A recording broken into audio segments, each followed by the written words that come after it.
चलिए हम लोग आव्यूह समीकरण को क्रैमचर विधि से हल करना सीखेंगे कि किसी भी आव्यूह समीकरण को किस प्रकार से क्रैमचर के नियम से हल करते हैं।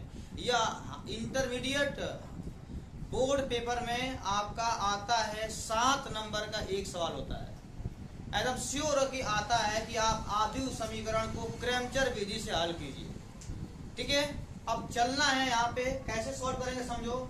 पहले तो यहाँ पे d बराबर निकालेंगे कि कितना हो रहा है। देखिए d बराबर, सब लोग d बराबर मान लिखना सीखे। कैसे लिखेंगे, x का गुणांक कितना है, 1 है, 1 कर दो। इस y गुणांक कितना है, 1 है, 1 कर दो। और z गुणांक कितना है, 2 हो गया। इसी प्रकार यहाँ भी जो दूसरा समीकरण है उसका x गुणांक 1 है, जो दूसरा समीकरण y गुणांक कितना है, 2 है, और तीसरे समीकरण कितना है, 1 है आपका। इसी प्रकार तीसरा समीकरण में 1 1 1। इतनी बात सबको समझ आई। कैसे लिखा मैंने, सबसे पहले आप d का मान निकालोगे। जैसे मान ये निकाल दे पीछे ना, यहाँ पे d बराबर निकालेंगे। ठीक है, d बराबर निकालेंगे। आपको याद होगा पहला रो पहला कॉलम का 1 लेंगे तो 1 क्या होगा, छूट जाएगा। 1 2 2, 1 1। आपको याद होगा प्लस के बाद क्या होता है, माइनस होता है। 1 1 माइनस 1 प्लस 2, 1 1 माइनस 2। 2 से घटाओ 1 कितना बचेगा, 1 बचेगा। और 1 से घटाओ 0 बचेगा। तो क्या हो गया, 0। और 1 से घटाओ 2 कितना बचेगा, 1 बचेगा, माइनस 1। कितना हो गया यहाँ पे, माइनस 1 हो गया। यानी यहाँ पे 2 से घटाया हमने 1, कितना मिलेगा, 1। देखो 1 को लेंगे, 1 को छोड़ देंगे। 1 2 2, 1 1 को लिए 1 छूट जाएगा, सही है। 2 के लिए छूट गया। अब चलो माइनस 1, आई माइनस 1 है, ध्यान देना है, 0 हो गया। तो माइनस 1 और माइनस 1 कितना हो जाएगा, 0।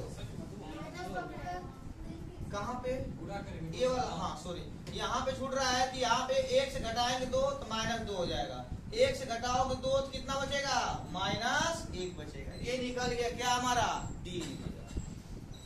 अब निकालेंगे यहाँ पे dx। देखो dx कैसे निकालते हैं, लिखेंगे d के प्रथम स्तंभ को, d के प्रथम स्तंभ को अचर पदों से विस्थापित करने पर,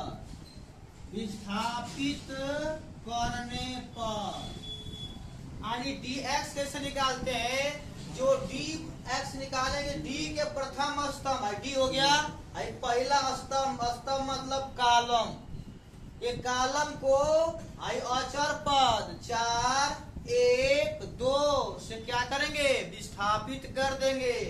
विस्थापित करेंगे तो हो जाएगा dx बराबर 4 1 2 1 2 1 2 1 1। देखिए जो 1 1 था हट गया, क्या लगेगा, 4 1 2। अब निकालो dx बराबर 4 को लेंगे, 4 छूट जाएगा। 1 2 2 माइनस 1, 1 को लेंगे 1 छूट जाएगा। 1 माइनस 1, 1 माइनस 2 हो जाएगा। इसके बाद जब 2 को लेंगे 2 छूट जाएगा। 1 1 2 दूना के 4। देखो 4 को लिए 1 2 2 माइनस 1 हो गया। माइनस 1 को लिए 1 1 2 2, 2 को लिए 1 1 2 दूना के 4 हो गया।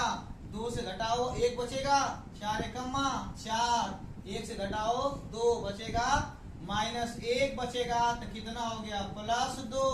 और 2 यहाँ पे 3 होगा, 3 दूना के 6 होगा, माइनस हो जाएगा। 4 2 6, 6 घटाओ 6 क्या बचेगा, 0 बचेगा। हो गया। इसी प्रकार से लिखोगे d के द्वितीय स्तंभ को, हाँ बोलिए, यहाँ पे 4 से घटाओ 1 कितना बचेगा, 1 4 4।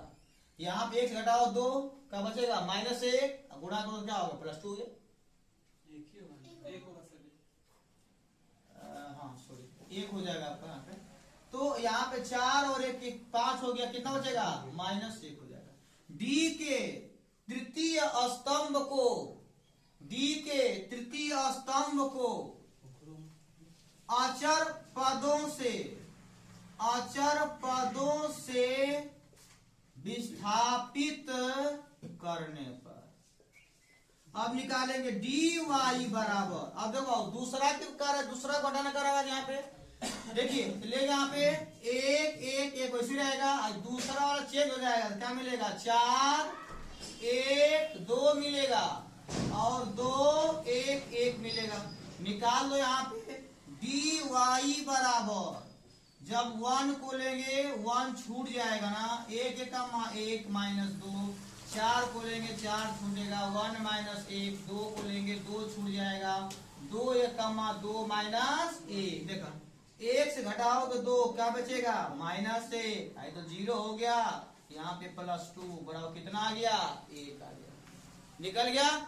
इसी प्रकार से तीसरा स्टेप आएगा आपका यहाँ पे कि डी के तृतीय स्तंभ, डी के तृतीय स्तंभ को अचर पदों से विस्थापित करने पर, फिर लिखेंगे यहाँ पे डी जेड बराबर, विस्थापित करेंगे तो 1 1 1 1 2 1 और यहाँ क्या हो जाएगा 4 1 2 हो गया।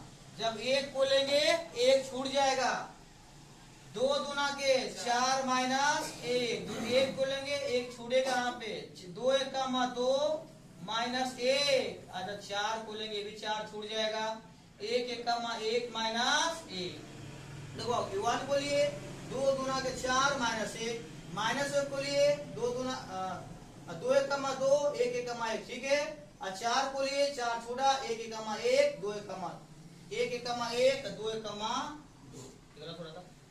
अब चलिए 4 1 से घटाओ 1 कितना बचेगा 3 बचेगा, मैं यहाँ कर दे रहा हूँ, 2 से घटेगा 1 क्या बचेगा 1, -1 हो गया, और 1 से घटाओ 2 -4, -4 और माइनस से कितना हो गया -5, घटेगा 3 कितना मिला -2 मिला। अब सारे मान निकल गया, अब निकाल दो यहाँ पे x बराबर dx बटा d, तो यहाँ पे dx का मान कितना है, dx का मान पहला आया था -1 और d का मान कितना है -1, कटेगा s का मान कितना आ गया 1, फिर निकालोगे y बराबर dy बटा d, dy का मान कितना आ गया, देखिए dy का मान 1 आया है और d का मान -1, तो y का मान कितना आ गया -1 आ गया। इसी प्रकार से यहाँ पे dz निकाल दो, तो z बराबर निकालेंगे तो हो जाएगा dz बटा के dz का मान कितना आ गया -2 बटा के -1, कितना बचा 2 बचा।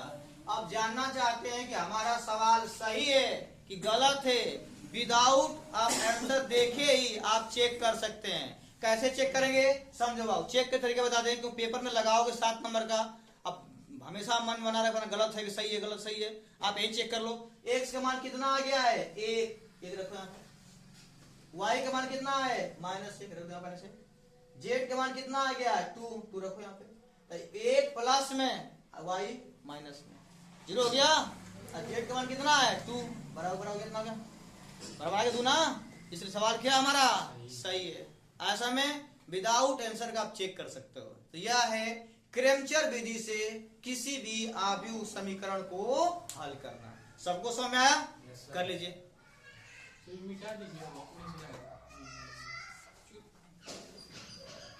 समझ रहे होगे ना, लगा लोगे।